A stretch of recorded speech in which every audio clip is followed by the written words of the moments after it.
Come on. Stop moving so slow, you stupid crap.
Hello.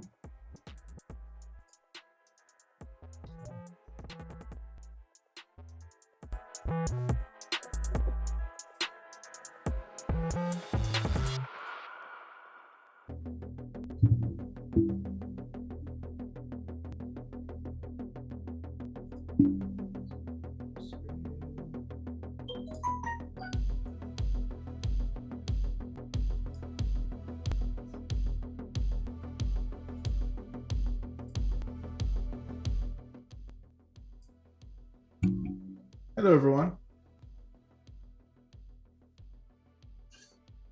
I see some familiar faces from earlier.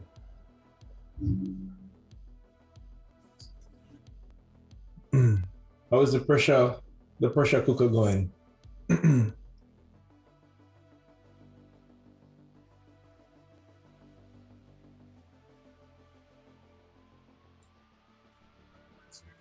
What's good?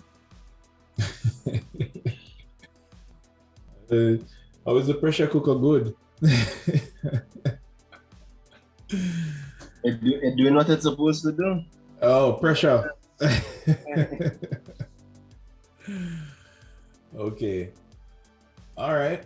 Well, guess what? I promised you that this wouldn't be long. We had just one small topic to cover this week. Let's take a look on our schedule. Is everyone here? Oh, I don't hear anybody else voice. Kelly, are you here? And well, Romario was here earlier. Festus, are you guys alive? Yes, sir. Okay.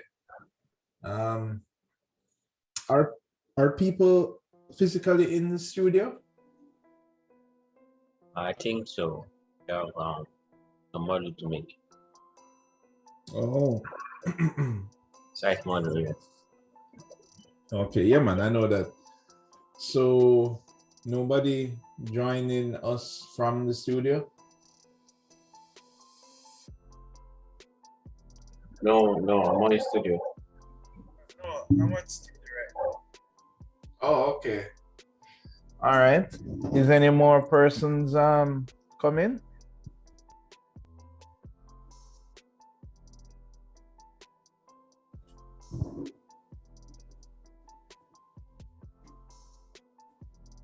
Sorry, Junior is here. Junior is here with me. Say again? Walker is here with me as well. Okay. All right. Okay, so all right, we were looking on the schedule so we could see where we are. Okay. Does anybody randomly browse this site, or we only use it when it's time to submit work?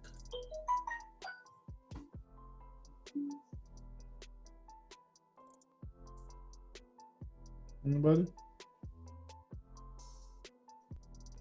It's like not seeing the bill, not seeing your side, not seeing this. Oh, hold on, you're a bit low. I'm saying I'm seeing the Zoom page and I'm seeing the site. Oh wow. Thank you for telling me that. I think I shared the wrong screen. It's a good thing I didn't have anything illegal on that screen. All right. Right. So what I was asking is, does anybody look on this schedule randomly? So the director saw that final assignments were complete. Your voice sounds very low. You saw that the final assignment is what? I saw that the final assignment wasn't uploaded, but I never looked through the schedule. Okay, right. Okay. All right. So what we do, we'll lift the curtains on these assignments as we go through. All right. So we are about to unveil. Well, we should have unveiled Monday of the fourth and final in-course assignment. All right. So I guess we will do that today. Though I did give you guys a sneak peek already. So for those of you who were here, you would have seen that sneak peek. All right. So what we're looking at now is let's see. So Ash Wednesday just gone. And Principles of Animation, which is to be the 9th week. So that was Monday. And today we're supposed to discuss animation in architectural productions, which really kind of bleeds off from Principles of Animation. So the idea is that you guys would have been working an assignment 4, and I would use this session to work on the assignment with you. But instead, I'm confident you guys can handle it mostly on your own. So we're going to allocate less time for that and just finish up the Principles of Animation. Okay, so next week,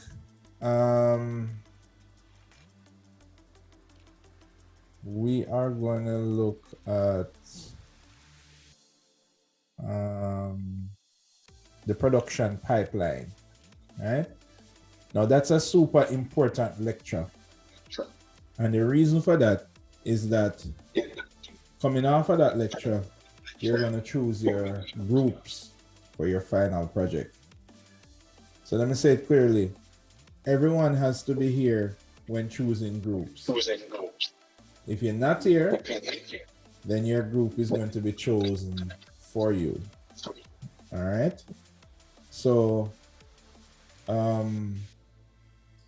so that's going to happen next week. All right. It might be Monday or it might be Wednesday. All right. Everybody got that? Yes, sir. Yes, sir.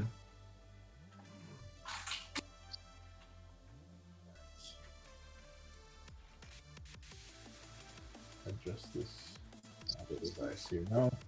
Okay. All right. So that's what we're going to do. That will be week 10. Let's see. Right. So we're at week 9. So by week 10, we're going to choose groups. And pretty much after that, we're just going to be working on the final project. So we have about 2 topics to cover that will help you with the final project. But we are basically almost at the end of the semester. Can you believe that? Which day does the semester end again? The semester ends on April 6th. So pretty much by the end of March, that's it. All right.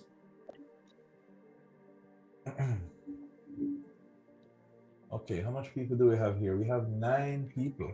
Not a lot, but we are pressing along nonetheless. Okay, so we're going to talk a little bit about principles of animation. Now, I want to show you a video. Getting feedback from who now? Feedback from Omar. All right, good. All right, I want to show you a video that I have here. Let me try and pull that up.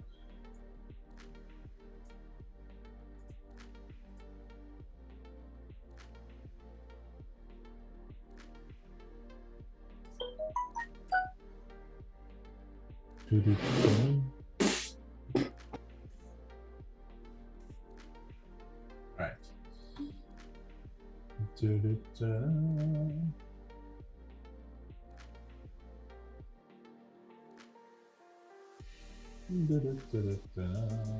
All right, there we go. Copy the link.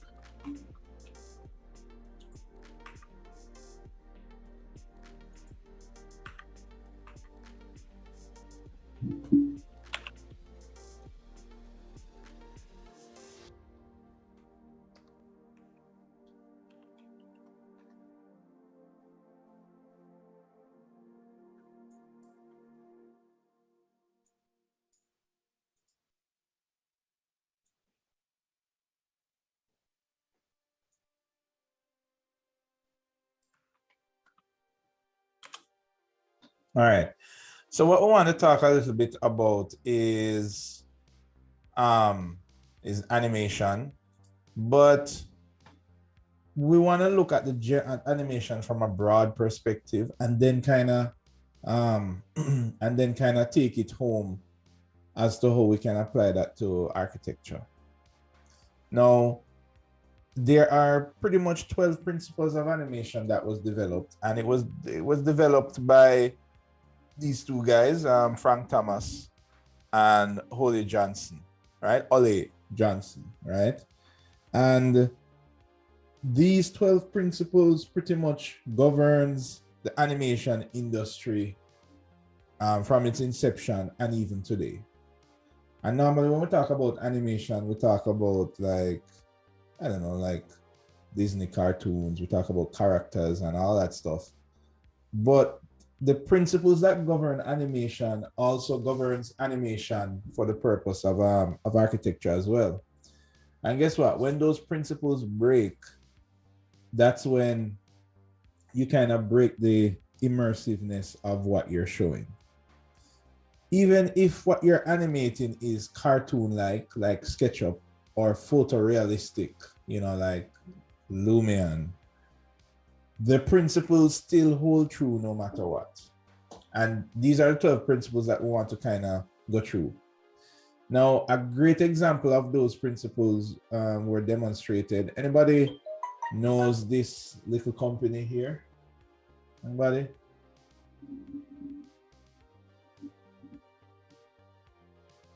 It's a movie company or something like that. Exactly. It's a pretty famous company that makes a lot of famous animated films, right? So Yeah. most people recognize this introduction, right?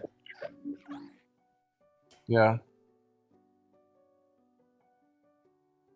Now, the reason I show this is just I want you guys to kind of get the lead up to how we got here and how we can apply some of these principles in animation.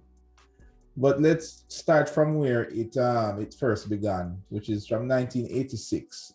This was pretty much one of the first 3D animated films that exist that utilize the principles of animation. Because normally these principles were used in like cartoons and that kind of stuff, you know, but they applied those principles in 3D, and that's why it became famous. Were you guys getting audio a while ago? No. Let me check on that. So you mean when the things stomp on the eye? Right. Yeah, we will. Oh, okay. All right. All right, so let's take a look.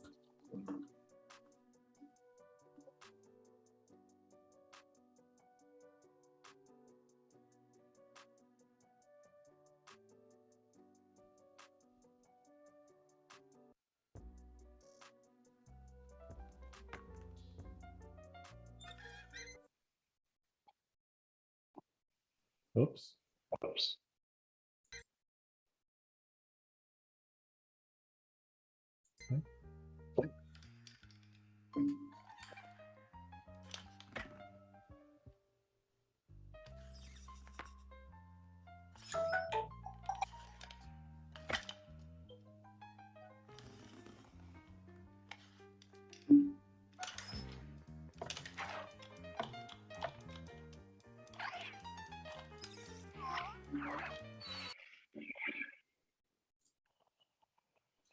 Oh, sorry. Every time I click away, it stops.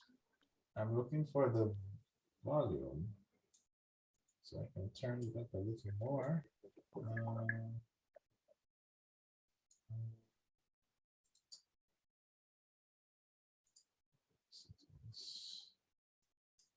Bear with me, just let me find the volume for this application. But it's at maximum. I don't know. You guys are hearing it loud, or is it very soft?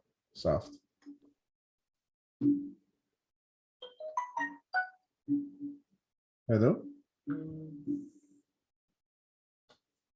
So I'm not hearing anything. Oh no, it's paused now. Okay. Let's play it.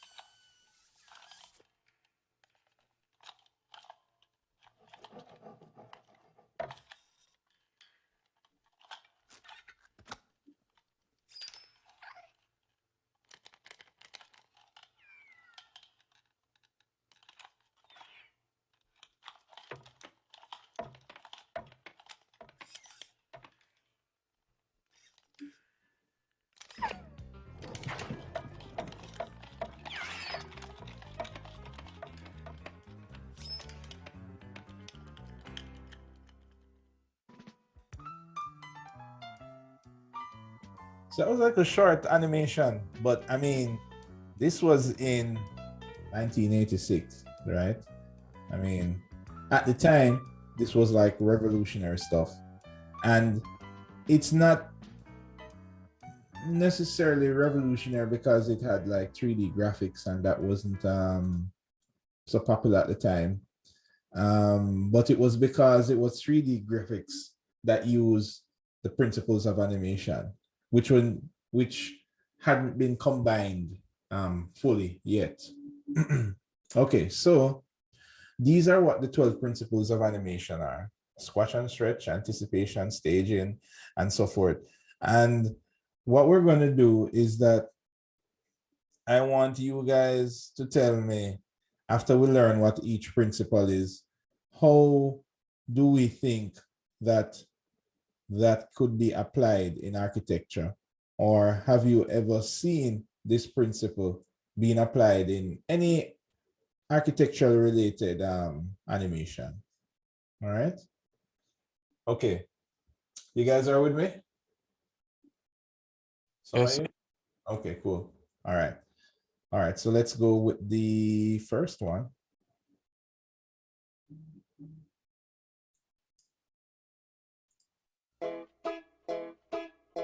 So these are the summary of the 12 principles. The following has been paraphrased from The Illusion of Life by Frank Thomas and Ollie Johnston.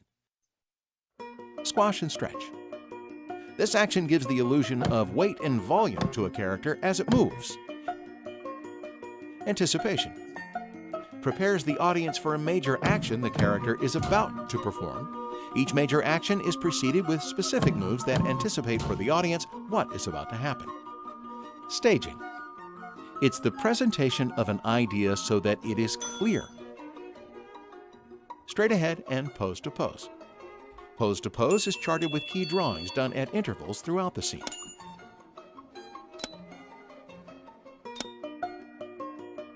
Straight ahead animation starts at the first drawing and works drawing to the end of a scene.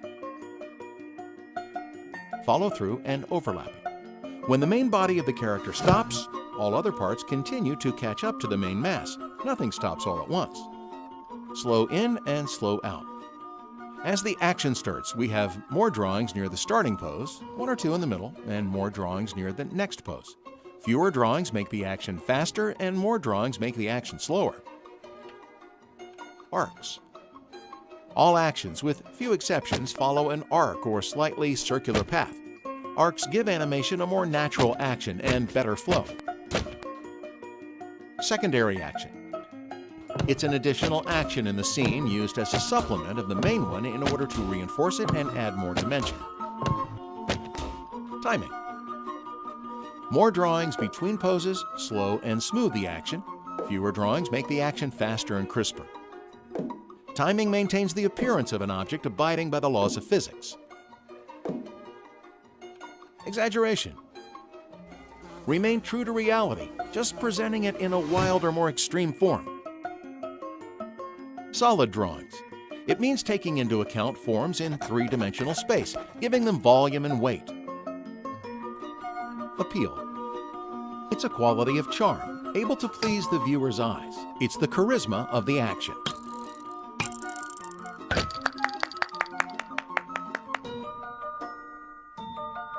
Okay. All right. Now, you might watch this and you say, okay, so these are the principles, but I'm not quite seeing where some of them are used in architecture. I mean, definitely you see where a lot of that are used in film. Am I right?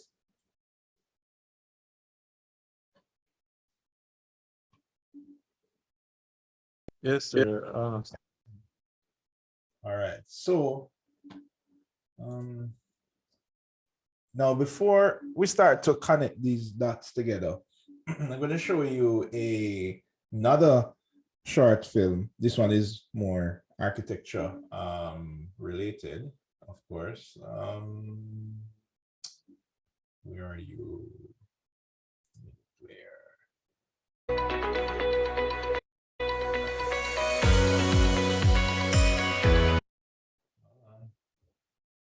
Where is the there we go. All right. So let's take a look on this this animation here. Try and back that.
So now that we've seen that, now this is the game that we're gonna play, right? So basically, I'm gonna ask you guys in that animation, But again, how do hopefully, you as the see fiscal situation improves, the principles of animation coming out?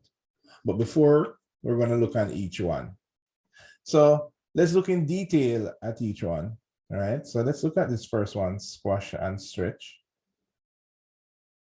This is the principle that animated objects will get longer or flatter to emphasize their speed, momentum, weight, and mass. Here's a bouncing ball that has squash and stretch. And here is one without squash and stretch. See the difference? The amount that an object squashes and stretches says something about its mass. The more squash and stretch, the softer the object. The less squash and stretch, the stiffer the object. This first one looks like a water balloon, and the second one probably would be a bowling ball. Squash and stretch applies to characters too. Look at how this figure is stretching from the speed that he's coming down with, and then he squashes after he lands, before settling in his pose. You can also use squash and stretch to exaggerate facial expressions. Let's add some squash and stretch to this face. When his eyes are closed, his face is squashed, and when he opens his eyes in disbelief, his face stretches up and settles back to normal. It's very important to keep the volume of the object consistent. This is what a lot of people mess up with when they're first trying to do squash and stretch. They'll elongate the ball like this and flatten it like this. This is what you should not do. The overall volume of the ball must be the same. So as the ball gets longer, it also gets narrower. When it gets flatter, it also gets wider. The same goes with cubes. If you're going in with one line, the other lines must go in the opposite direction. The cube should start out narrow, get flat, get narrow again, and then rest. In-betweening with cubes is easy because you can measure the line in between the two lines and then connect them to make the cube. If you master squash and stretch with cubes, the next step is to try to do it in 3D.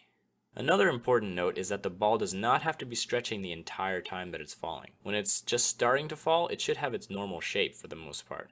And then when it's just about to hit the bottom, that's when it has the most stretch. So do not overdo squash and stretch in this. Okay, so now this is one that is normally very evident with characters. But what you notice, especially as it relates to, well, typography, have anybody ever heard the term kinetic typography? Have you ever heard that term before? No? Also, Okay. Right. So usually most things that we use in the architectural animation isn't really representative of like cartoony kind of graphics. So primarily for us, we would see squash and stretch being used in other ways. So for example, I want to show you.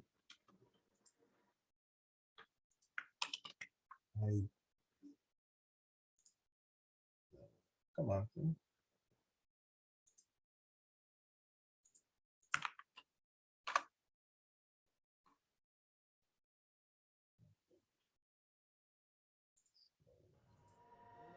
All right. So look at this one right here. And I want you to look at some of the text that is used.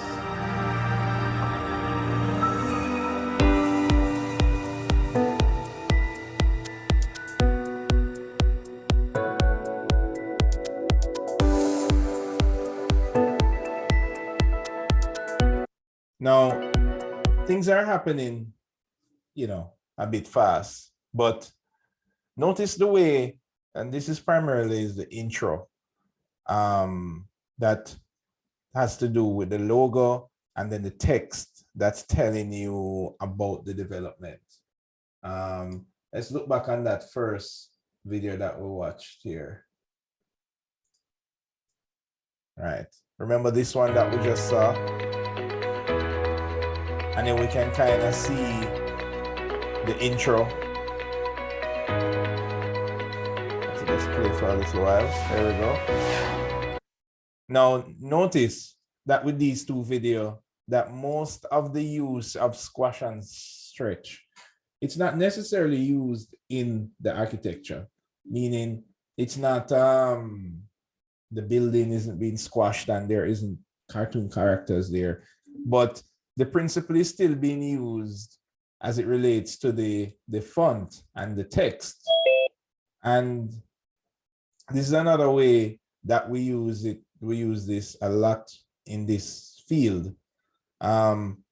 We tend to use it in a more kind of playful way, so that notice that these text elements here, they come across as a bit more loose and playful, which sometimes is a good thing, but those subtle movements are embedded in how these texts move. And for example, when we were using the DaVinci Resolve, a lot of those, I don't know for those of you who test it out, but a lot of those lower thirds, which is the fixed animations, they animate using these principles. I don't know if anybody have experienced those yet. That would be if you have done the assignment for. I wonder. So anyway, so this is how we primarily end up using squash and stretch. More to do with environmental things that help to soften what we are presenting, right? Not necessarily trying to make the architecture itself playful. All right. Okay, let's move on quickly to the other one. It's anticipation. This one is important. Anticipation. This is when a character prepares for an action to give the audience a clue as to what is happening next, as well as to make the action appear more realistic. One example is when a character is about to jump. Before leaping into the air, he has to prepare for the action by crouching down to build energy. It's like a spring that coils up before releasing. Look at this character jumping without any anticipation. It looks very unrealistic because the energy to jump comes out of nowhere. Here's another example, a punch. To add power to the punch and communicate to the viewers that he is about to punch, he reaches his arm back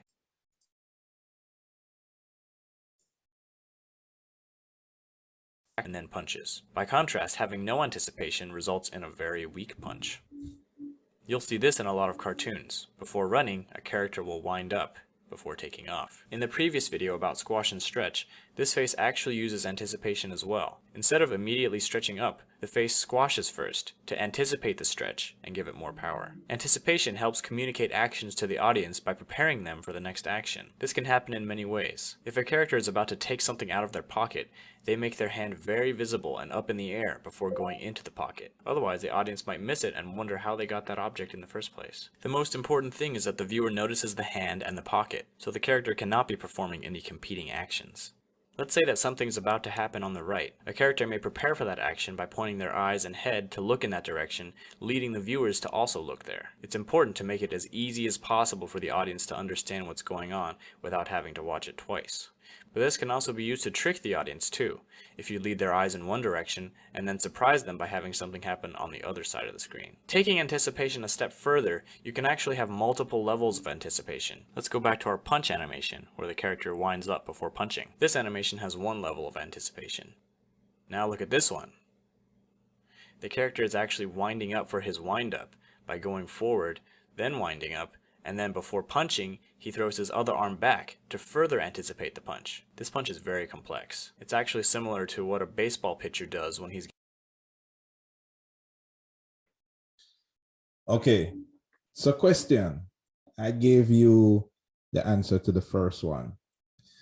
Can anybody tell me, how did we use anticipation with, let's say with this one here? How do we think this principle of anticipation was used throughout this this animation? Anybody?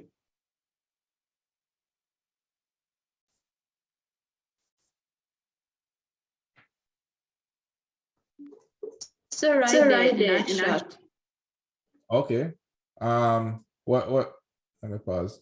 What happened in that shot? So you're looking at the grass first, but you're traversing along the road while it's slowly rising up to a big reveal. So you're like, what is this reveal gonna be about? Okay, And that's then the car swoops in, blocking part of your vision. And then there's more of a reveal. okay, cool. Let's see. It is a reveal. It is a reveal shot. So I guess you can kind of see how the cinematics is working in with architecture. Anticipation, though, it's more of a preparation for something to happen. So I give So, you. but wouldn't the car be turning into the parking lot be anticipation? Yes, if. There isn't any wrong answer really, because it is a reveal is kind of on the lines of anticipation. So I'm going to give you that one. So, and ask, do you notice any more use of anticipation? So would the anticipation be them like having like that overhead view of the entire area first? No, not quite. No. So you can pause it there. You see in the video when I was looking at the elevation, the camera started to go up. To me, that was anticipation, because you want to know, okay, what we're going to see above the house, and then you show an overhead view, which is this view here. So that I would say that is anticipation. Okay. All right. I What give you about the doors opening up? Miss Getfield, you have made a home run. So the reason why the others are anticipation, but the reason why I want to highlight this particular one, right, is because we have a lot of thresholds in here we go, and bam, right?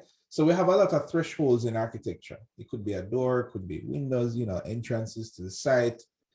And usually in a video, this is how we can kind of prepare the audience for what is coming next. So notice that, kind of back up a little bit. It kind of comes down, but then you're definitely zooming in on this door. And then hold on, that's a primary action. Everybody sees that? What's the primary action? Sir, the door handle. The secondary action. Opening. Right. So the handle turning is that secondary action that we just saw in the example. Now, though we're not talking about a character winding up for a punch or something, but the wind up tells you that the character is about to jump. The door handle tells you that the door is about to open. So it can be anything. It could be a garage door opening up, so something is about to drive out. It's that secondary and primary action that kind of prepares the audience. Now imagine that you have an animation and the camera isn't even looking at the door. It's just, the door is off to the side. The handle doesn't turn, but all of a sudden the door opens.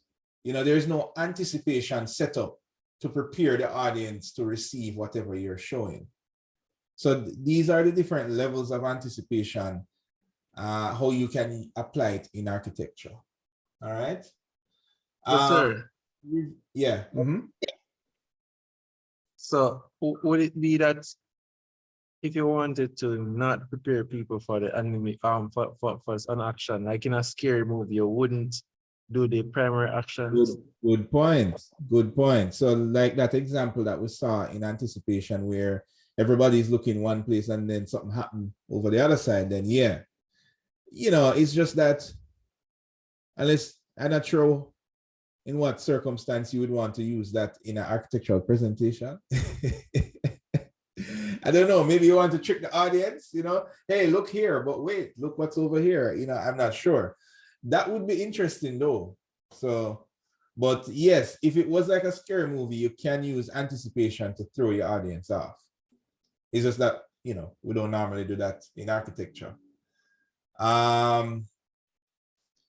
You could perhaps do something like that if you have, for example, you have a design and there is kind of like this grand room or grand finale to the design, like, you know, maybe it's a Houses of Parliament, and yes, you have or like a movie theater or something where you have supporting rooms, but you have the main room. So, you know, maybe you could set it up where the supporting, where the anticipation is the lead up to that main room. But still, that's still not distraction. So I'm not sure how you would use that distractive way in anticipation. All right, let's keep it moving because I did promise you this class wouldn't be so long. All right, so our next one, we want to look at staging. Staging is the presentation of any idea so that it is completely and unmistakably clear. This is a very broad principle because it covers so many areas of animation. It can apply to acting, timing, camera angle and position, and setting. So when you're animating, you want to be in full control of where the audience is looking. You're essentially saying, look at this, now look at this, and now look at this. This control is achieved through staging.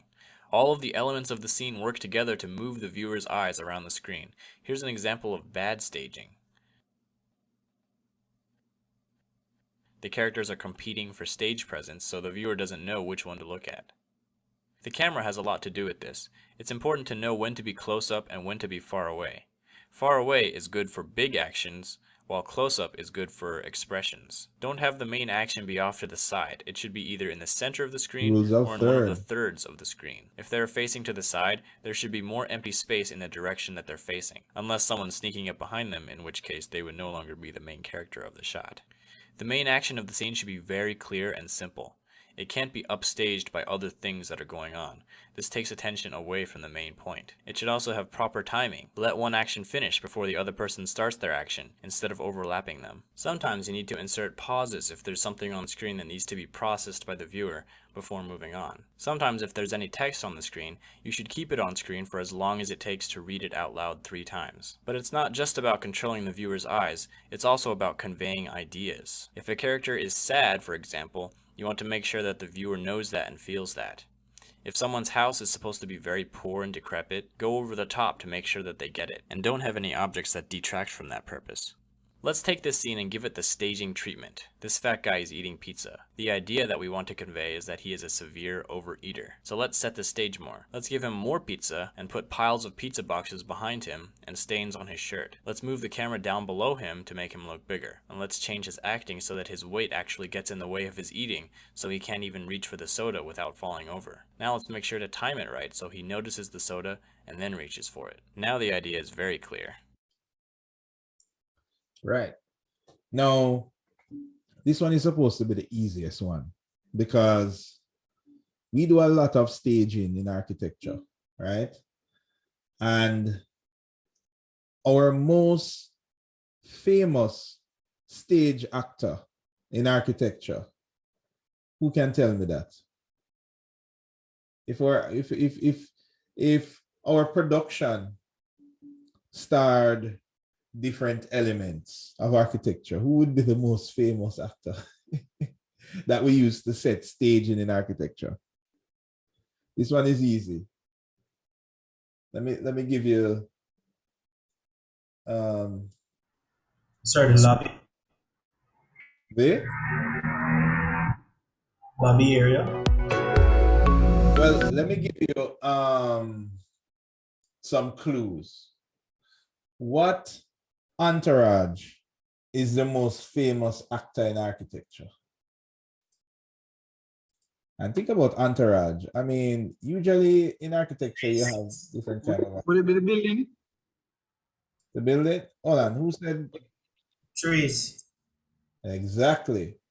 When you really think about it, let me kind of pull this off to the side. Let me pull this one back here. I think I had a shot of outside in this animation here. Hold on. Let's see. Yeah.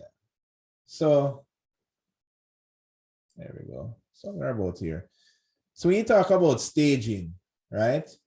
And, you know, staging for images is pretty much like composition, right? We did this in DDM. I don't know if you remember that course oh so long ago, right? But things like rule of thirds, but then also combine it with things like, you know, how do you set the tone for this, for what you're presenting, right? I mean, we have the car driving in, so it kind of sets the stage of the drive up, the arrival, right? This is you arriving at your new home, right? So it's staging.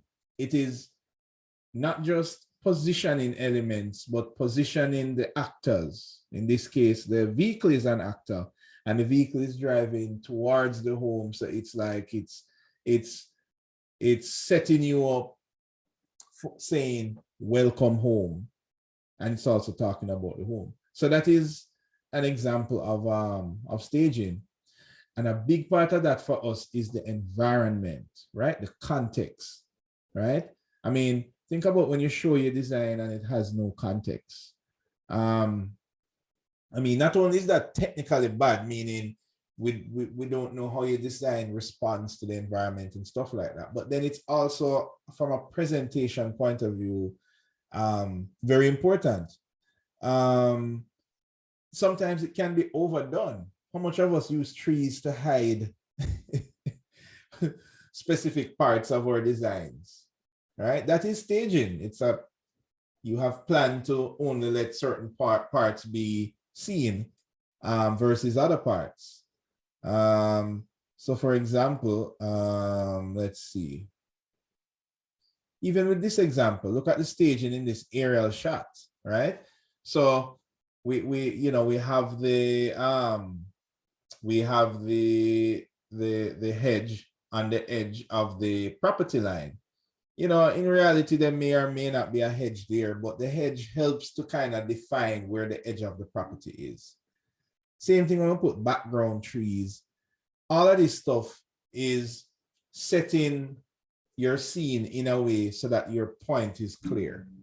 And that is really what staging is. And this is an example of how we use it in architecture. All right, let's keep it moving. We need to move a little faster because we have like 12 to go through.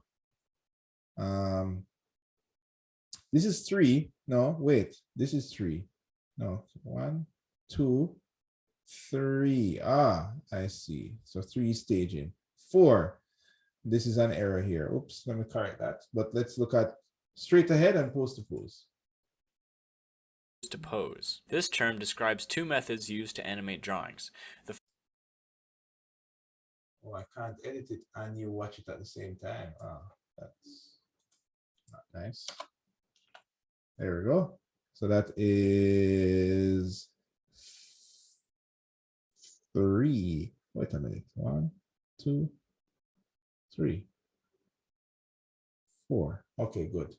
All right, let's continue. To pose. This term describes two methods used to animate drawings. The first method, straight ahead, is where you draw the first drawing, and then you draw the second drawing, and then the third drawing, and so on. It's basically animating as you go. The second method, pose to pose, is where you draw the beginning and end of each main pose and go back later to fill in the drawings in between. So there are benefits to both methods. Pose to pose is generally better for most actions because it gives you the most control. You have a good idea of what the action is going to look like very early in the process. So instead of worrying if the character is going to end up in the right place, you decide where they end up from the beginning and work backwards. Also, using straight ahead animation can lead to the character changing size or being on a different level from beginning to end. Pose to pose can save you a lot of work. If you were to animate a whole sequence straight ahead and then realize that one pose is off, you would have to change several drawings to fix that one pose. But with pose to pose, you do the main poses to see if it feels right, and you can catch problems early on. Straight ahead animation, on the other hand, is good for animation that is unpredictable. Some examples of this include fire, water particles, clouds of dust, explosions.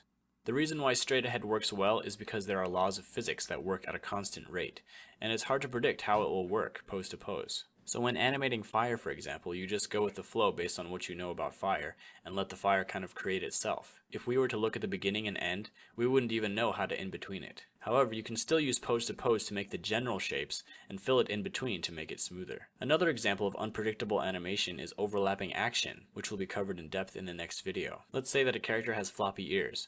You could draw the figure with his ears for each pose and just draw the in-betweens accordingly, but another method is to animate the figure using pose to pose without the ears, and then going through and adding the ears using straight ahead. This is good because you can focus on the figure's movements without the distraction of having to do his ears, and you can also focus on the physics of his ears without the distraction of his body's movement. This also applies to hair, tails, and other appendages. When you work pose to pose, there's some vocabulary that goes into it. There are main poses called keys, secondary poses called extremes, and further broken down poses called breakdowns. Make the keys first, perfect them, then decide the farthest the character will go in each direction using extremes, and then decide how you want the extremes to connect using breakdown poses. At this point, you can start in-betweening.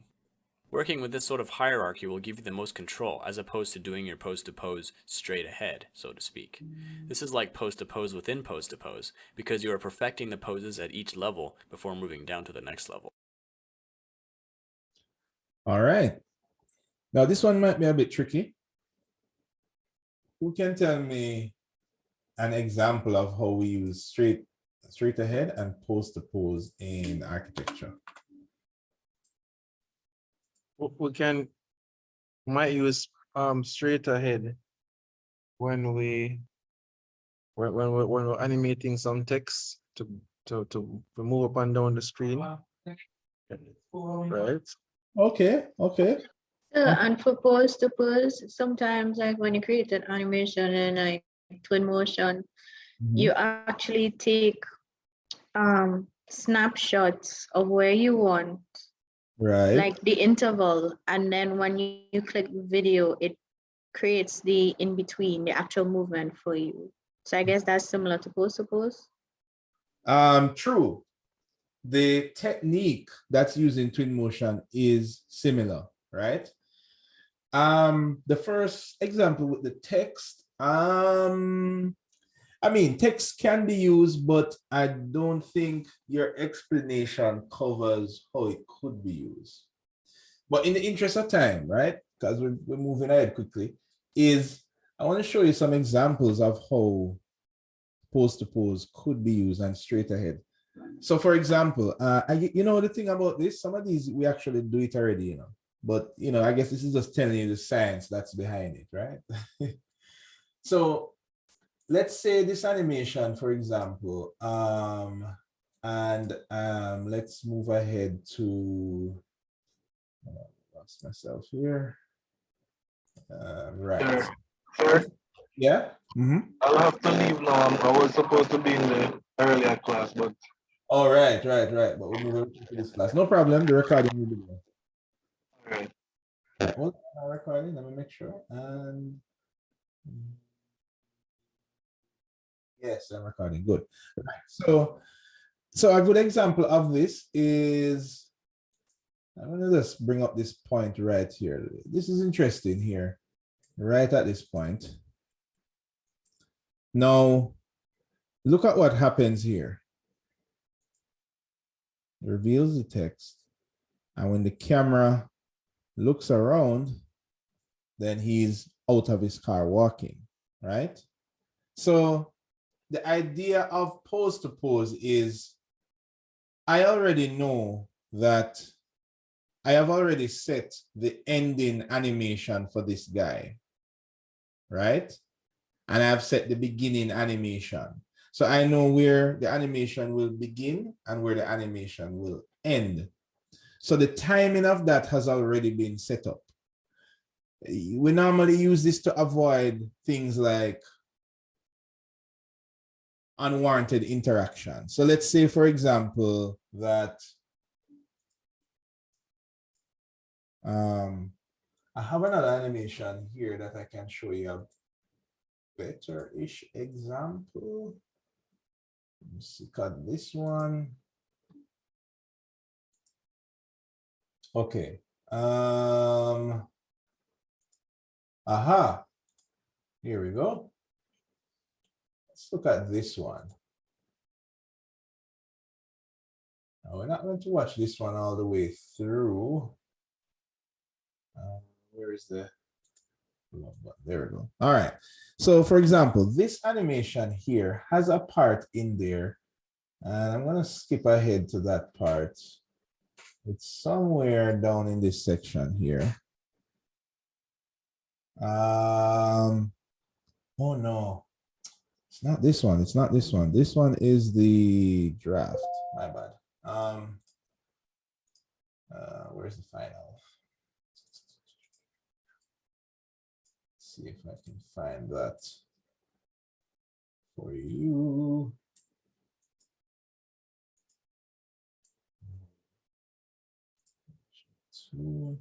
That's draft. Wasn't it this one? No, that's draft 2. Okay, let me try and locate this real quick. I want you guys to understand this one good.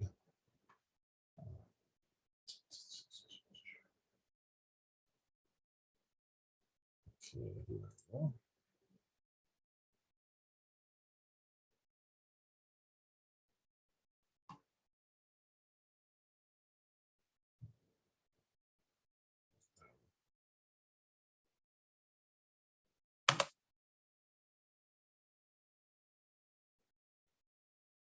Okay, and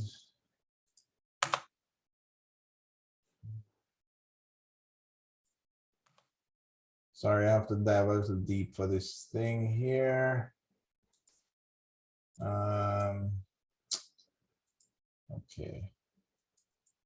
All right. All right, here we go, finally. All right, so now if we look at this, let's pull this over here. And yes, this one does have it. So if you look at the entourage here, particularly the, let me mute that. There we go. Right. And kind of, okay, there we go.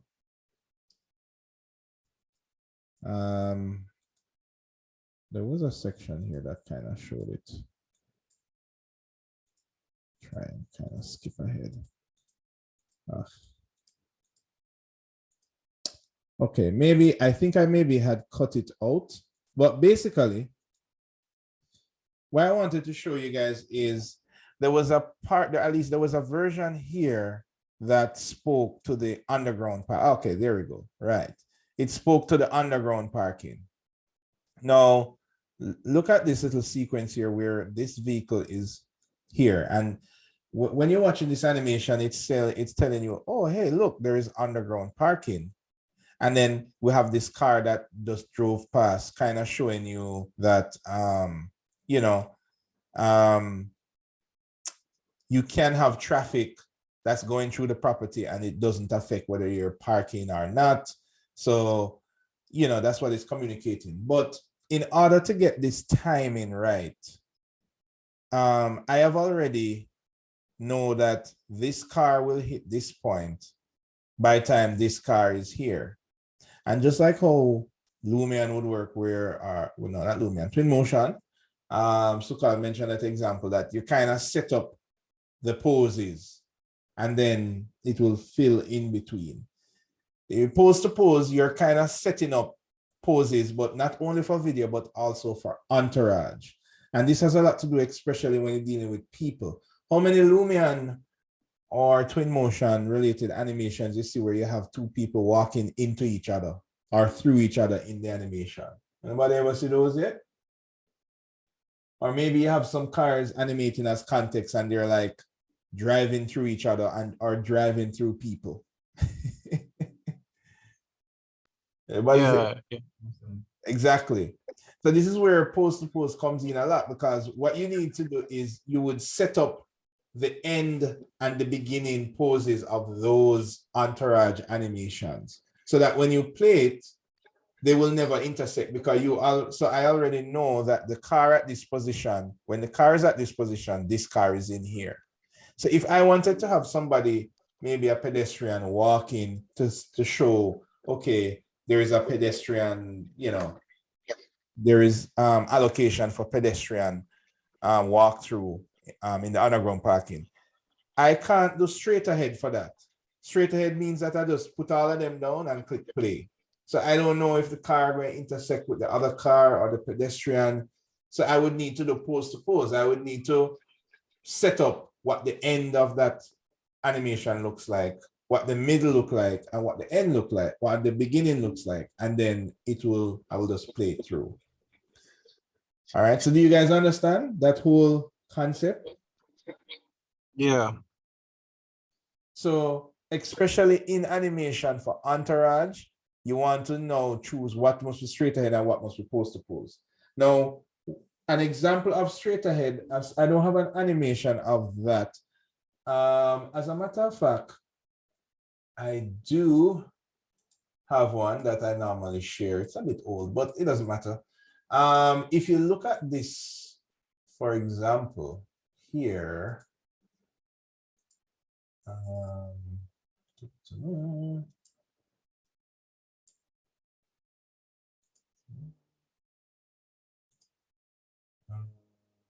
where are you? You are here? Are you here?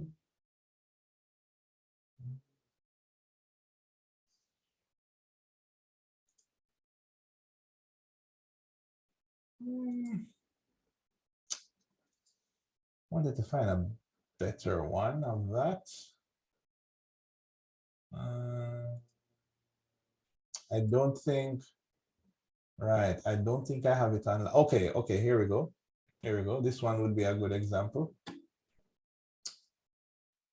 Okay, so for example, in other cases, like look at these cars that's driving around here, right? Now these cars, we're not done using pose to pose because they're pretty much just plopped down and set to drive along a path.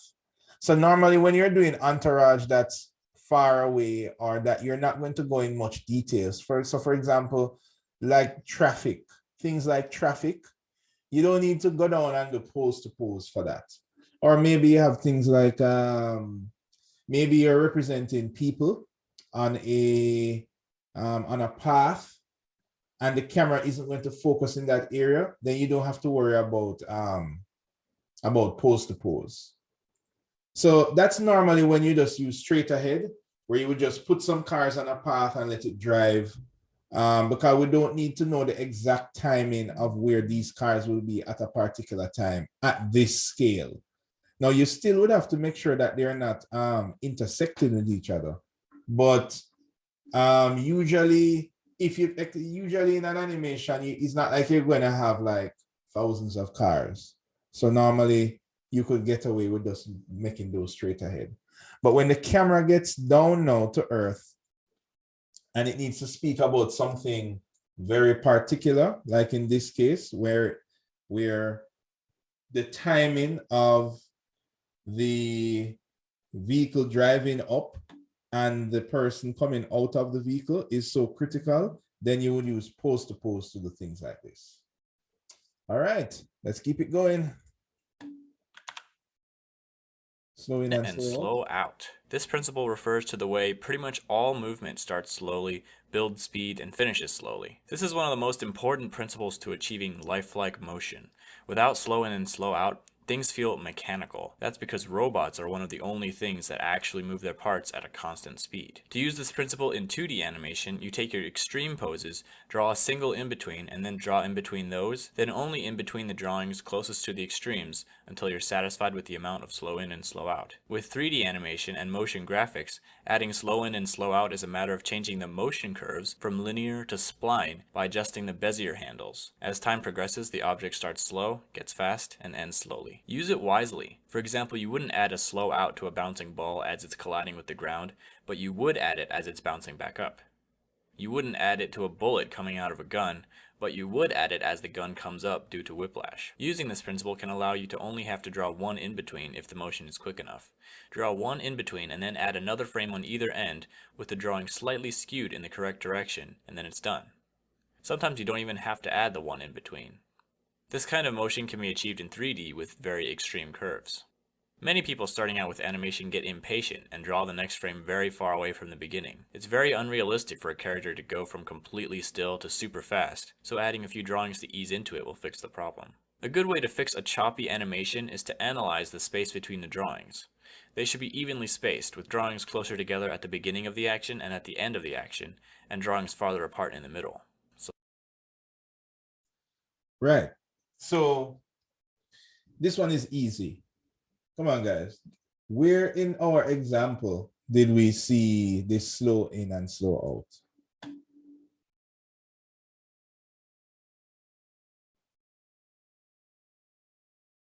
Anybody? As he was gonna walk through the door.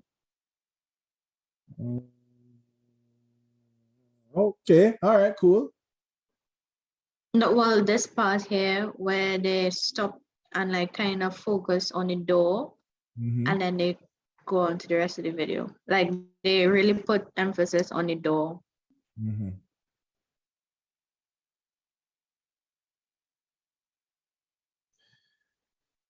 Well, guess what? I would give you only half point for that answer. You know why? It's not because you're wrong. It's just because the answer is the entire video is full of slow in and slow out. As a matter of fact, there is almost no case where any animation, whether it's text or entourage or camera, has a consistent motion. So the answer is really the entire video. I mean, if we look at even how it's, oh no, not this one. I got a bunch of stuff open here. Right, if we look at even how it starts, right? And right, even how these things pop up here and the text pop up here, everything is having a slow end or a quick start and a slow end. Nothing is linear.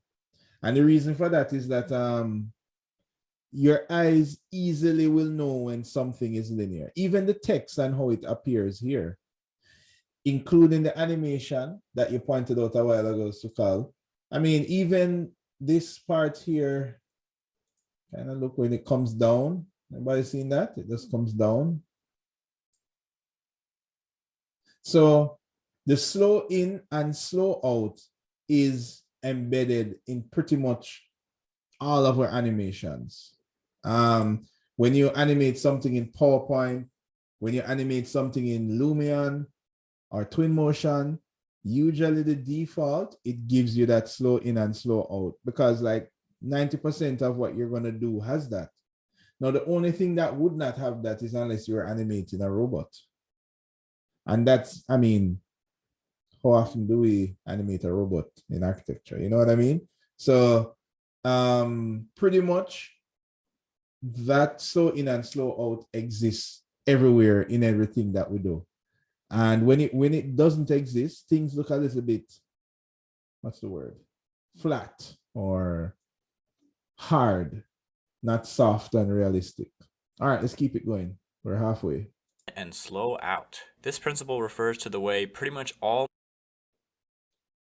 So very few organisms are capable of movements that have a mechanical in and out or up and down precision.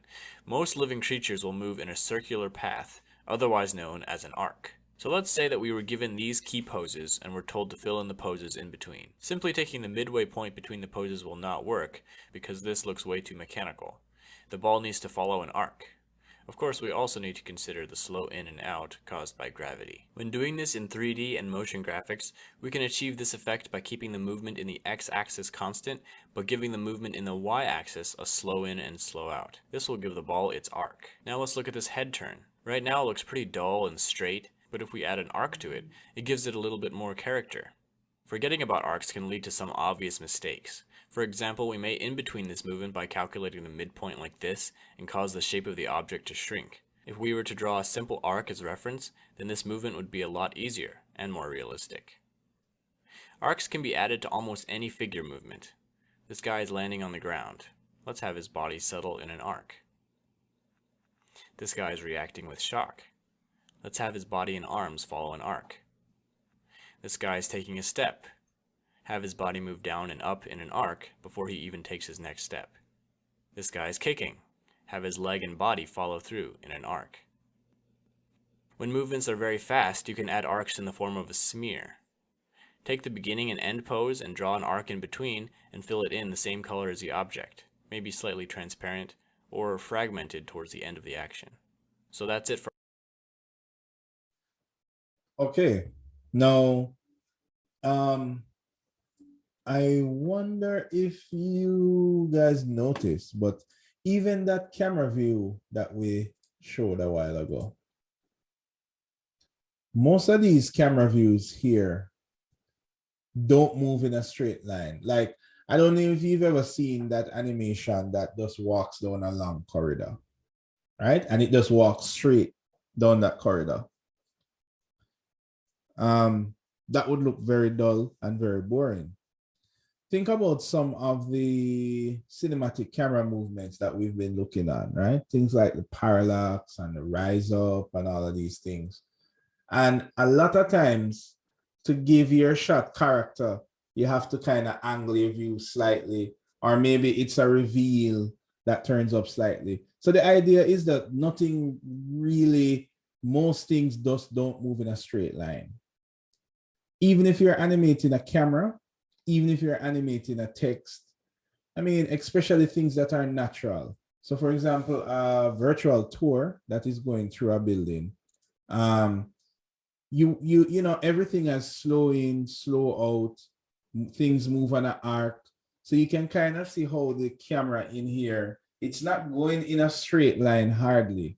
So it helps to soften the experience, right? You can imagine if it was just zooming in solely or zooming out or moving sideways only, you know, the whole thing would be, you know, would be unrealistic and feel very harsh. But most of these views are going according to an arc. All right, so let's keep it going. Next, This video is based on the 12 principles of animation as described by Frank Thomas and Ollie Johnston. Okay, the next principle is called secondary action. This principle is often associated with overlapping action, although according to Frank and Ollie, it means something very different. Secondary action describes gestures that support the main action to add more dimension to the character animation. For example, a character may be walking angrily. The primary action is the legs, and the secondary action is everything else. The arms swinging, the head bobbing, and the facial movements. Let's say a character is about to knock on a door. The secondary action of the other hand will communicate what kind of door knocking this is. If it's a fist, it makes him look angry. If it's dainty, it gives him a graceful, happy vibe. If it's tucked close while the head looks back and forth before knocking, it communicates that he doesn't want to be discovered. This guy is picking up a box. We can give him more personality by having him rub his hands together and twiddle them in the air while getting ready to pick it up. It's important not to let the secondary action dominate the primary action. If a figure has a sad expression that should be seen, and we are adding a secondary action of wiping away a tear, the hand shouldn't cover the face. On the other hand, don't let it go unnoticed. People might not even notice that there's a tear there unless you give it its own time. This is why the principle of staging is very important in secondary action. So let's take this simple bite animation and give it some secondary action. First, let's make him lick his lips to show that he's hungry. Next, let's make him close his eyes and have his eyebrows go up, showing that he likes it. Last, let's make him shake his head because he cannot believe how good it tastes. The primary action is the bite, but all the secondary actions add more dimension to the bite. So that's all I've got for secondary action. The next principle is called timing. all right, so pretty much this is kind of similar to staging. Everybody remember that part that we discussed that had the so for example, when we spoke about the door handles being open right? Things like that. So the secondary and primary action, that's pretty much it. But the idea is that they must be supporting each other, right?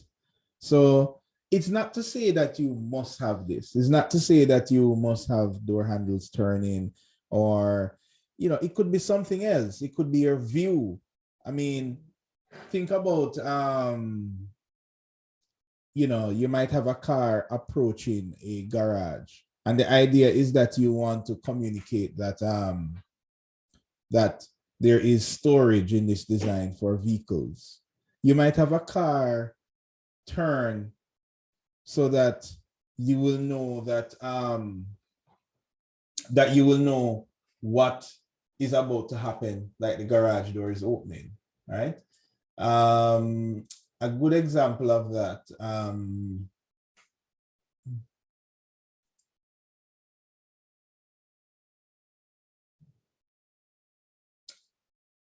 I don't have the one that I want to use, but we can use this one in the interim. So a good example of that be, for example, this one here, right? And we have, kind of skip ahead here. There we go. So look at this vehicle that's driving towards the gate, right? And then the gate opens. And then that kind of leads you into the view that you can see both of these apartment complex here, right? So though the gate opening is just that, secondary action, the primary thing is to see the view. That's the kind of setup that we're speaking about, all right? Okay, let's keep it going.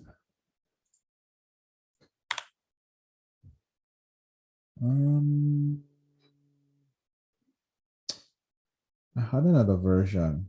Anyway, refers to the pacing or rhythm of an action. Timing can be broken up into two areas, physical timing and theatrical timing. Good timing can help the viewer perceive forces, weight, and mass. It can also accentuate a character's personality or indicate the mood behind an action. For example, the upcoming animation.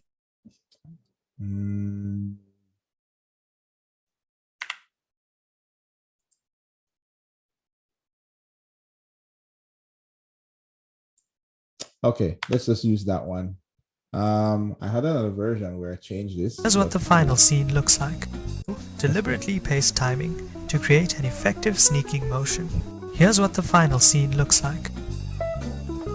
So timing is a little bit like staging, but it has a bit more to it. Let me see if you can detect what I'm saying here.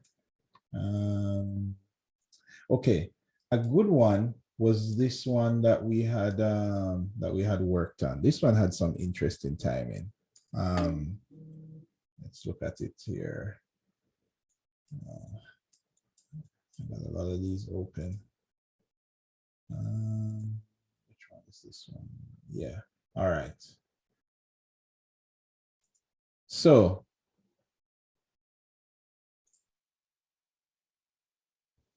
now,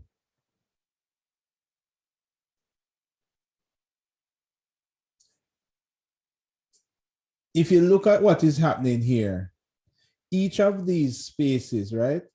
It goes to the space very quickly, but then it lingers. It has a kind of lingering effect to those spaces, right? So that is what we're really talking about. The timing in terms of this is that it is particularly set up to linger or move slower at particular sections. Look at how quickly it goes into the room and then it slows down, right? So it is setting up, it is determining the best timing for things to happen, which is kind of tied a little bit to staging, but staging is mainly about positioning of the items. The timing is kind of how quickly items move. So for example, I don't know if you've seen an animation where the cars are going too fast, right? Or where the cars are just moving way too slow to the point where it looks unrealistic, right? So that is where timing comes into play there, right? All right. Exaggeration is a good one. Hold on. Is placing emphasis on the essence of an idea or action by amplifying it beyond its natural boundaries.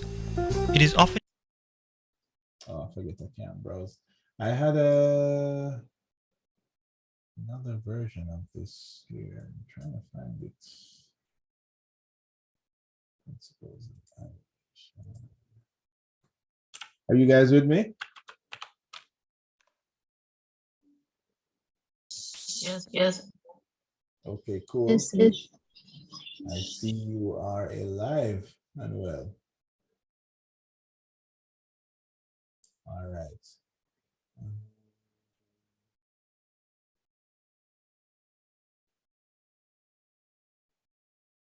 Suppose,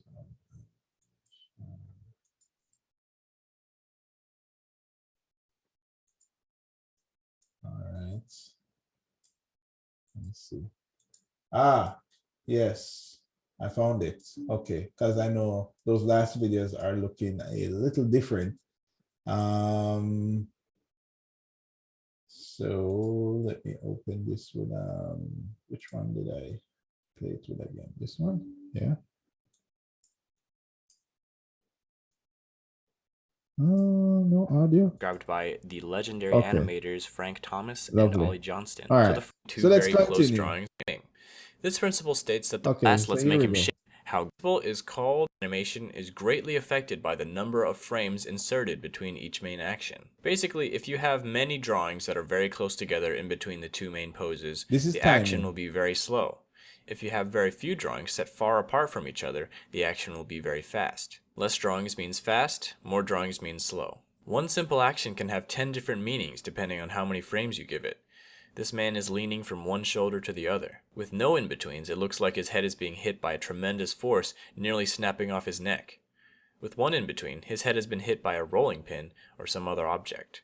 With two in-betweens, he has a muscle twitch. With three in-betweens, he's dodging the rolling pin or the other object. With four, he's saying, "Move it, get out of here." With five, he's more friendly, saying, "Over here, come on, hurry." With six, he sees a good-looking girl or the sports car he always wanted. With 7, he's trying to get a better look at something. With 8, he's searching for the peanut butter on the kitchen shelf. With 9, he is appraising something very thoughtfully. And with 10 in-betweens, he is stretching a sore muscle. The standard frame rate for movies is 24 frames per second. If one drawing is made for each frame, 24 drawings per second, that is called drawing on ones.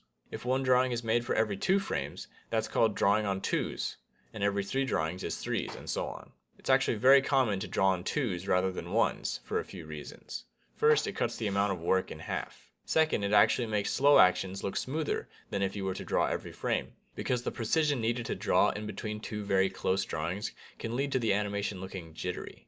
Some would also say that drawing on twos is better for fast actions as well, because it gives a sparkle and spirit to the animation that would otherwise be too evenly timed and less lively if it were drawn on ones. But drawing on ones is necessary when there's a very fast action that needs to be read, often a scramble or a flurry of activity. And it's also everyone's choice how many drawings to put in between poses. Some people draw more or less frames depending on how much movement there is, and this can give a very dynamic effect to the animation. So the next principle is called... Okay, so just to kind of elaborate on that again. So when we spoke of how these drawings work, right? Remember when this camera went into the bedroom? In this case, we are not necessarily drawing figures, but we're still talking about frames. So if you're using, for example, Lumion, then you need to, if you're going to linger longer, let's look at this animation. Notice that it kind of lingers in this position. Then it kind of, when it moves quickly, there are less frames. But when it moves very slowly, there are more frames. So it's just, you can use that to kind of set how you want to time the walkthrough. This walkthrough has a quick whiplash moment, and then it slows to a crawl, right? Whereas this one that we were looking at is more of a consistent, right? Notice how it goes through each of the rooms. It's a consistent, slow paced kind of movement instead of the kind of whiplash movement.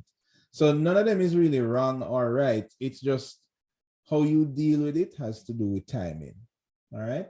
So that is kind of what timing is. Called exaggeration. Basically, every action, pose, and expression can be taken to the next level to increase the amount of impact on the viewer. So the early animators at Disney would get confused because Walt would tell them to add more realism, but then when they changed it, he would criticize the result because it wasn't exaggerated enough. In Walt's mind, there was probably no difference. Making it more realistic didn't mean make the physics and proportions more consistent with reality, but rather make the idea or essence of the action more apparent and real. So if a character was sad, make him sadder. Bright, make him brighter. Worried, make him more worried. Wild, make him wilder. Exaggeration doesn't mean more distorted, but more convincing. It's amazing how you can always add exaggeration. This animation looks finished, right? But let's give it some exaggeration. Now when we compare the two, the first one definitely looks less powerful, even though earlier we thought it was finished. When motions are quick, the exaggeration needs to be bigger in order to be noticed. This still frame looks way too extreme to be realistic, but when you play it in motion, it looks less extreme. That's because a lot of the frames that your eye perceives in a short time are less extreme frames, and only one of them is very extreme. So in order to boost its presence, you can either make it stay on screen longer or make it more extreme. Since it's hard to tell how much room you have for exaggeration, a good rule to follow is to push the exaggeration level until it actually becomes too much. Then wind it back until you're satisfied with it. This way you see the whole range beforehand instead of shooting in the dark. So the next principle is called solid drawing. Okay, so exaggeration is, for example, especially in architecture, we normally express that through scale. Right? How many of us has made a tree really big?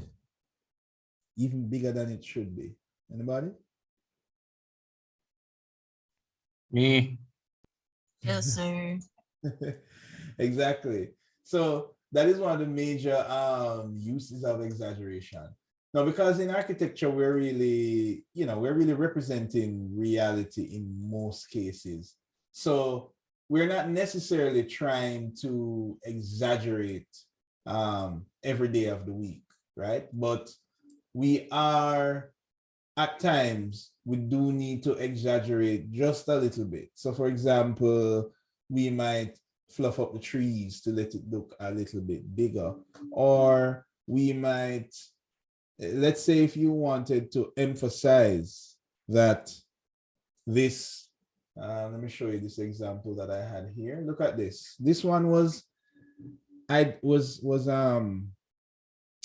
a concept showing a green technology park, right? And let me find the video for that. There we go. Right. So it was a green technology park. Drawing. This principle is about making sure that... Oh, sorry. This is display button. And well, can anybody tell me what was exaggerated in this kind of field, right? So the park is called the Green Technology Park. Anybody? How is exaggeration used in this? The amount of trees? Yes, I give you that. That's the easiest one. So I would say the hue in the tree. The green in the tree is extra green. Okay. So just the use of green overall, like you have the green in the parking spot. Exactly. You had the green in the lettering just now, or the background of the lettering. So I said, if you're going to make a guy be angry, make him more angry. If you're going to make it green, make it more green, right? I mean, you want to do it in moderation, though, obviously. Like, you don't want to have like green people, right? But I'm just saying that was the idea for this animation because it was a green theme. And I mean, it might not be that every roof has a green roof, but it gets the point across that, hey, it's a green project, right? Now, for the purpose of presentation, look, I even have green walls. I mean, so for the purpose of a presentation, if you're trying to let something look a particular way in architecture, use exaggeration to get your point across, because trying to give it the precise size, you might end up losing what you're trying to communicate. But be warned, it's a very thin line, right? So obviously you don't want to have a giant tree, you know, like a tree of life, Elden Ring tree in the middle of your of your 3D. So we know about Elden Ring, sir. What do you mean? Elden Ring is hot right now, right?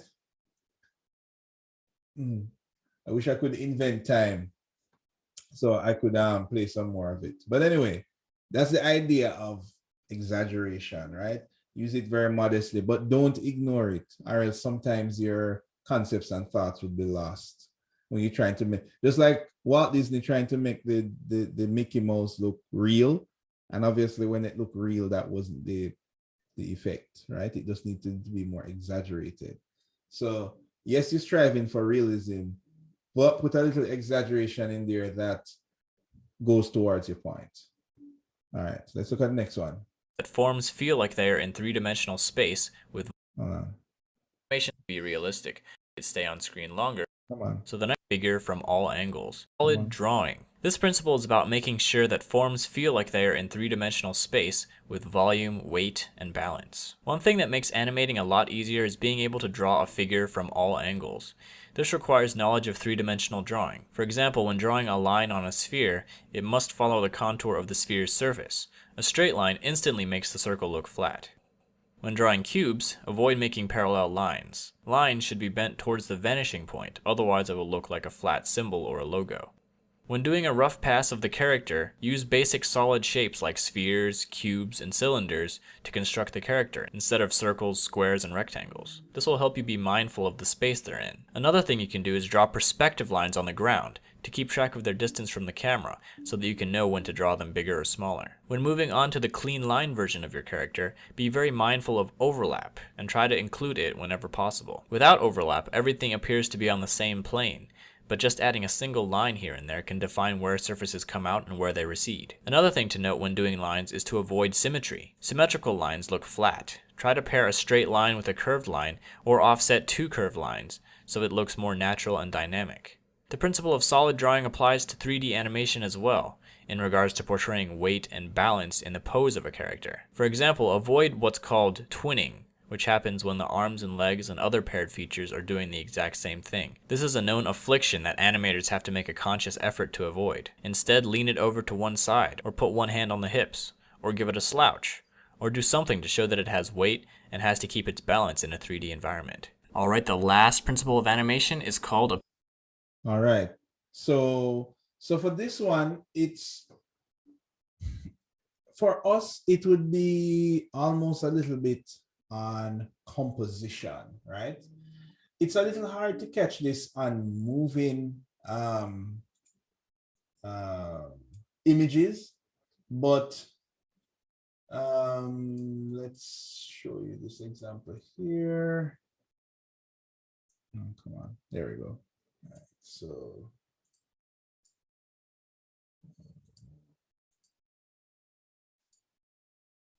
all right. So for example, this is particularly very evident with images, right?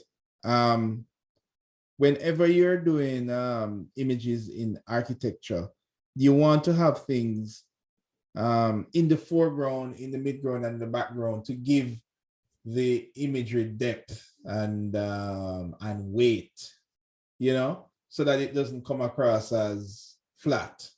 So normally what we do in architecture, we use the sun a lot, right? So for example, whenever we're looking at positioning of the sun and how if it's directly in front of us, it can make our image look flat. But if it's 90 degrees to the camera, it can give more depth to the image and weight, right?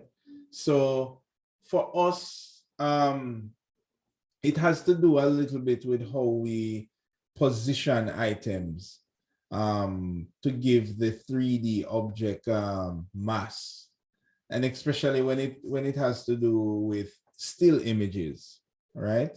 So let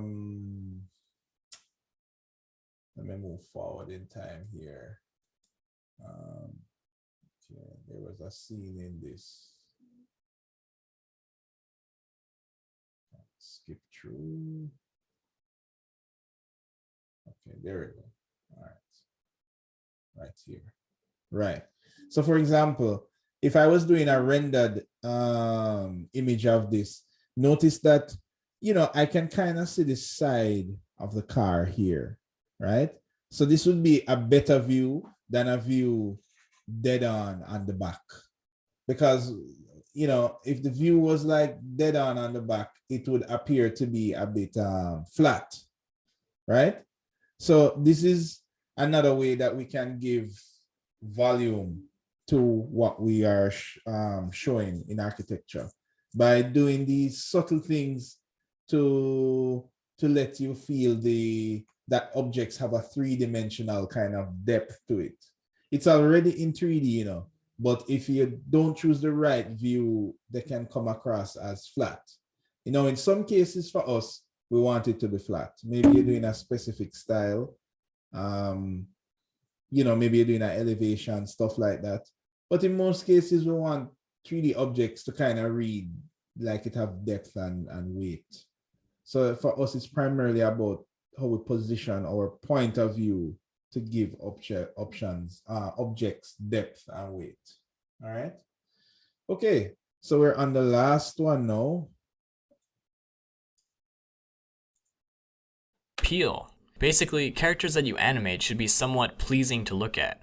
They should have some kind of charismatic aspect to like about them. This doesn't only apply to the hero of the story, but also the villain and every other character. Appeal doesn't always mean good looking, it can also mean interesting. So the villain should be likable in the sense that they are interesting to look at. The tricky thing about this is that everyone has a different standard for what is appealing. However, just giving your character a dynamic design can greatly boost its appeal. Here are 3 steps to doing that. First, use a variety of shapes. Instead of using the same shape for every character, try out different shapes, because there's no limit to the spectrum of crazy configurations that characters can have. Every good character design starts with a clear shape. Second, play with proportions. Cartoonists often magnify the things we find interesting and shrink the things we might find ugly or boring. For example, they might enlarge the head and eyes, shrink the body, and make the hands larger. Finding the aspect of a character that defines his or her personality and blowing it up can often create a more appealing design. Third, keep it simple. Too much information can overcomplicate the character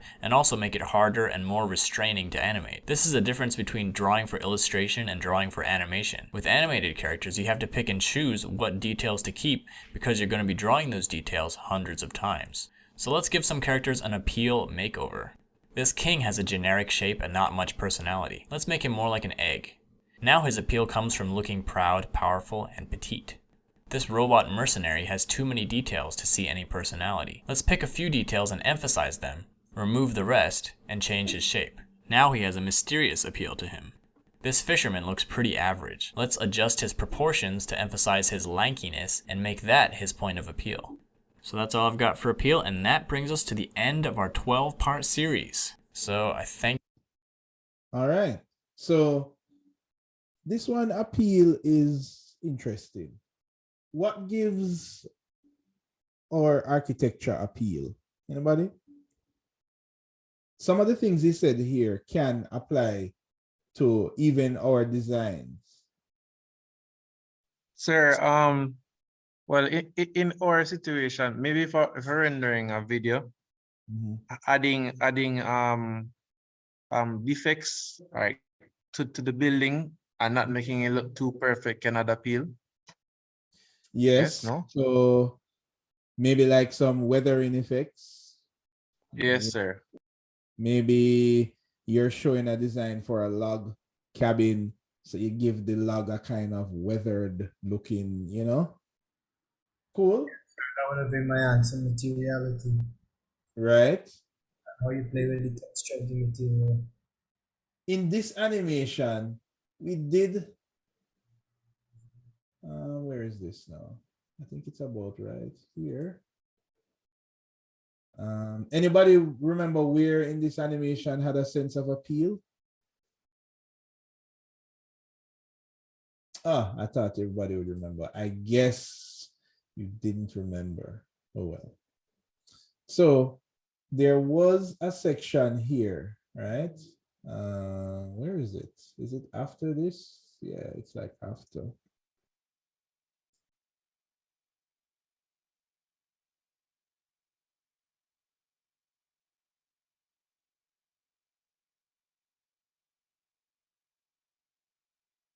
Anybody?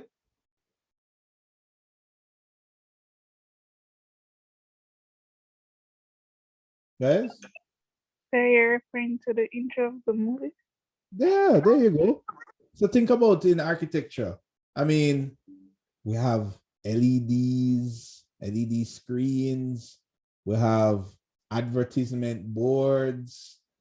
Some of us put a really good looking guy or good looking lady at the swimming pool.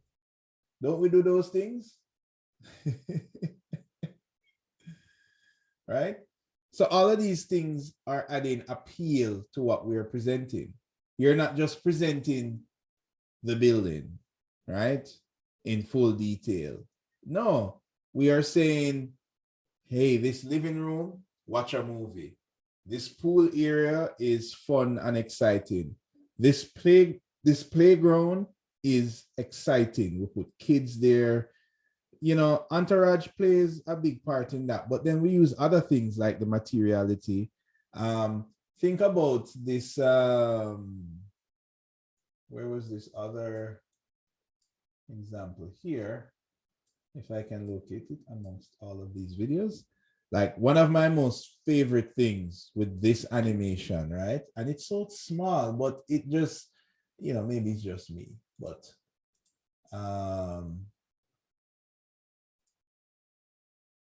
let me kind of probably about there. Let's play that.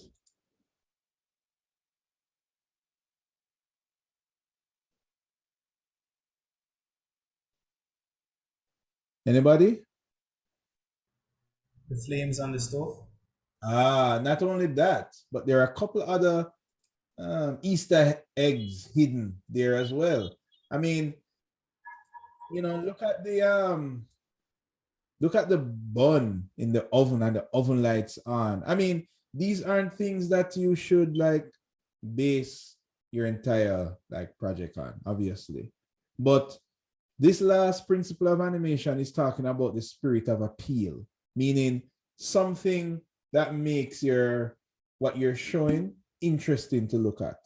So yes, you are talking about the spaces and the building, or you're talking about how one room connects to the other, and all of these things, even technical things, you're communicating the sizes of rooms and all these things. But embedded in everything you show, there needs to be a sense of appeal. And most architecture students have this. I mean, you guys, when you try to present something and it don't have this sense of appeal, you don't want to show it. You know, you don't want to present your work if it doesn't look good. But then this should be something that is in everything you do. So for, I mean, you could be doing the cover of your project for, I don't know, history or structures. Even the cover page needs to have a sense of appeal. Use a nice font, use a color, use, you know, integrate the principles of composition. If you have to send a WhatsApp video, don't just send a blank video. Do a rule of thirds, do a rise up, do a push in. You know, appeal should be a part of everything you do and present.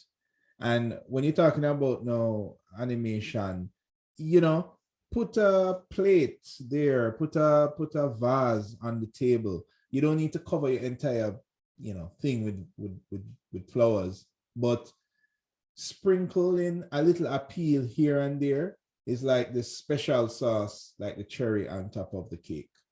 overdoing it can distract your audience and you can waste your time, but not doing it, it just comes across as, this work isn't as special. You know what I mean? When you add that little aspect, that special sprinkle sauce of appeal, that's when your architecture shines. And it's usually the best ones are very subtle. Sometimes it's a particular type of vehicle, or maybe it's a little logo there in the background, or it's a little wine glass with a little umbrella in there, but just something that does something special for what you're showing. All right, so those are the 12 principles of animation and how we can apply that in architecture. Now, the idea is that you guys are going to keep this in mind when you are doing your assignment 4, which is you're really redoing assignment 2, but in 3D space. All right? Okay, guys?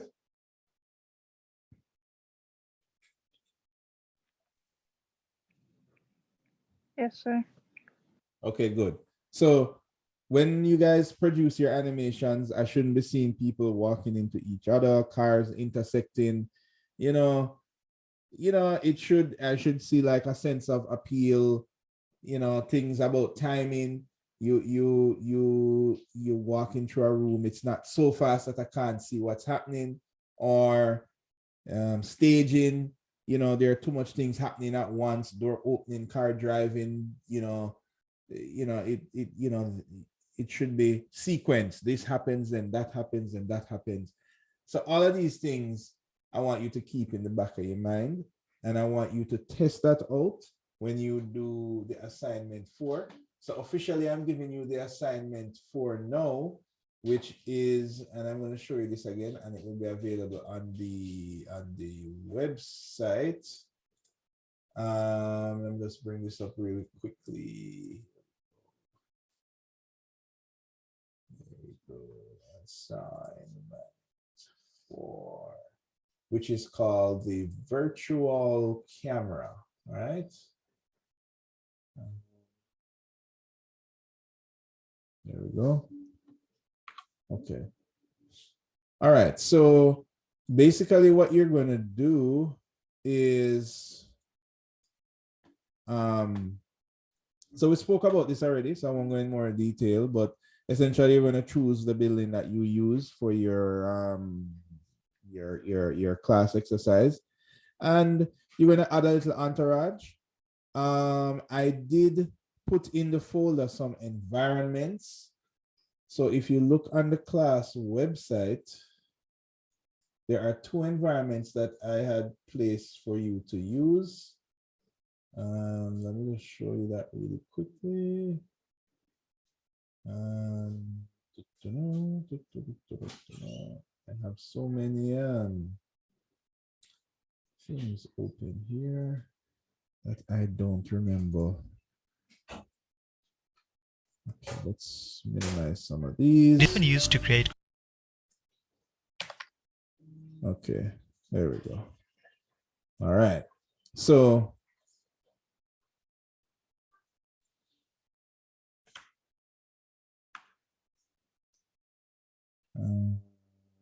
right, so it's going to pop up right here. So if you look down here,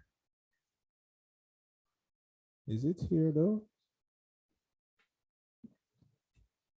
Yeah, you're going to see them down here. You're going to have 2 environments that you can pick from. Here's the 12 principles of animation. Here is some background music, and here is the models that you need to access will be in this folder as well, right? And basically what you guys need to do is you're going to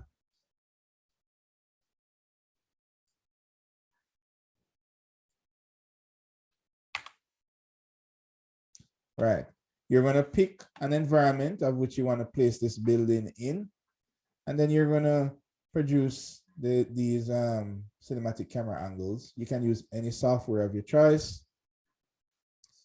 And I want you to consider the principles of animations when you are doing this. Okay, any questions before we wrap up?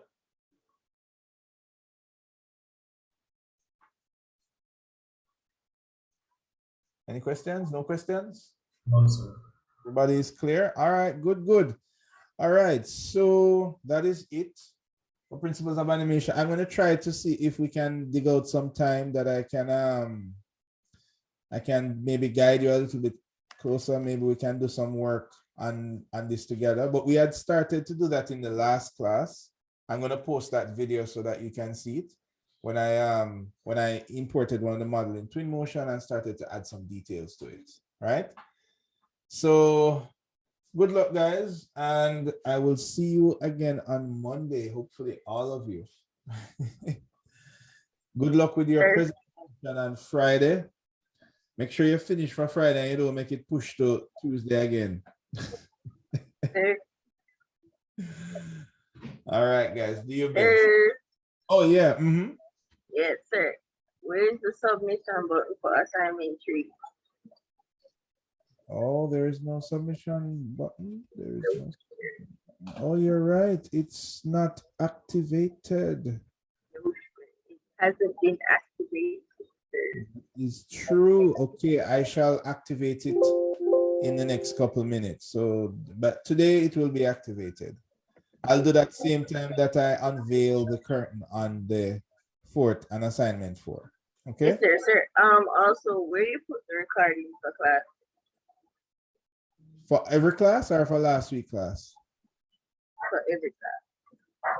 Okay, for every class, you go, when you go to the website, you go over to class recordings. When you go to class recordings, then you're gonna go to Advanced Computing 2. And then you're gonna go to this, to academic year 21-22. And then you scroll to the bottom. The latest one is always at the bottom. So there it is. This was the last one that we did. All right. All of them are here. Okay. Yes, sir. Okay, doke. All right, guys. See, I promised you it wouldn't be very long. I think we did good because we did everything in 2 hours. So I know you have a lot of work to do, so I will let you get to it and we will talk again next week. All right. So take care and stay safe.